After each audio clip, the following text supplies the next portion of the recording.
안녕하세요. 김익현 변호사라 합니다. 제 경력 잠시 올려드립니다.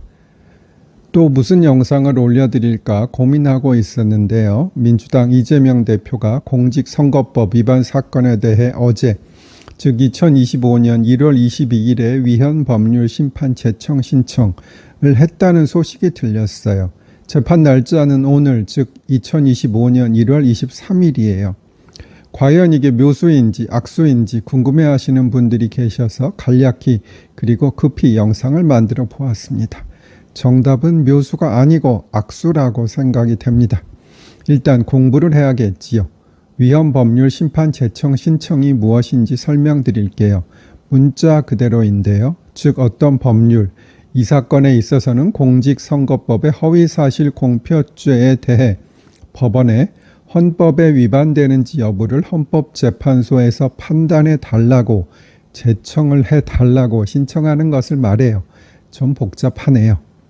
그런데 제가 보기에는 이 법 규정은 아주 오랫동안 있었던 조항인 점, 이 조항으로 벌금 100만 원 이상의 형을 선고받아 의원직을 상실하고 10년간 피선거권을 박탈당한 사람들이 많이 있었던 점, 과거에도 위 규정에 대해 헌법재판소에서 전원일치로 합헌 결정이 있었던 점 등을 종합해 보면 재판부에서 위헌 법률 심판 제청을 할 가능성은 거의 없다고 보입니다.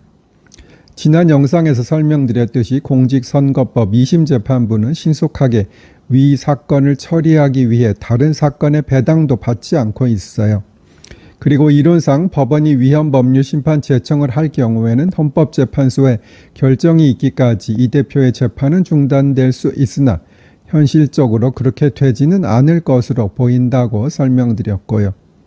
재판 지연 수단은 여러 가지가 있어요. 변호사의 변경, 기일의 변경 신청, 위헌 법률 심판 제청 신청, 기피 신청, 증거 신청, 예를 들어 엄청난 수의 증인 신청 등을 그 예로 들 수 있어요. 이재명 대표의 사건에서 변호사의 변경, 기일의 변경 신청 등으로 인한 지연은 사실상 없을 것으로 보이고요. 즉 안 받아줄 것으로 보인다는 거죠. 기피 신청도 만약 한다면 신속히 기각 결정이 날 가능성이 많고요. 많은 증거 신청을 한다면 적절한 범위 내에서 채택하고 아마 재판은 일주일에 한 번 정도로 신속히 진행할 것이고요. 윤 대통령의 탄핵 심판에서는 24명의 증인을 신청했는데 단 2명만 채택되었다고 하지요. 이것은 부적절하다고 생각이 듭니다. 이 대표 사건은 사실은 윤 대통령 탄핵 사건을 진행하듯이 일주일에 2번씩 하루 종일 하는 것이 형평에는 맞겠지만 판사들은 다른 재판이 있기 때문에 그렇게까지 하기는 어려울 수도 있어요. 이 대표의 위헌 법률 심판 제청 신청은 누가 봐도 재판 지연 책임이 분명하고 따라서 이 대표나 변호인은 이를 묘수라고 생각하고 했을 수 있겠지만 오히려 재판부에 안 좋게 보일 악수일 가능성이 상당히 많아 보입니다. 그렇게 재판부에 안 좋게 보이면 형량이 줄어들기를 기대할 수 없게 되지요. 어쨌든 제가 이 대표의 변호인이라면, 물론 저한테 맡기지 않겠지만요. 위헌 법률 심판 제청 신청까지는 하지 않을 것으로 보이는데 악수를 둔 것으로 보입니다.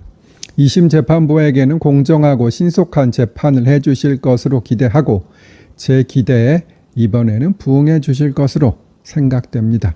다음에 더 좋은 정보로 찾아뵙겠습니다. 감사합니다.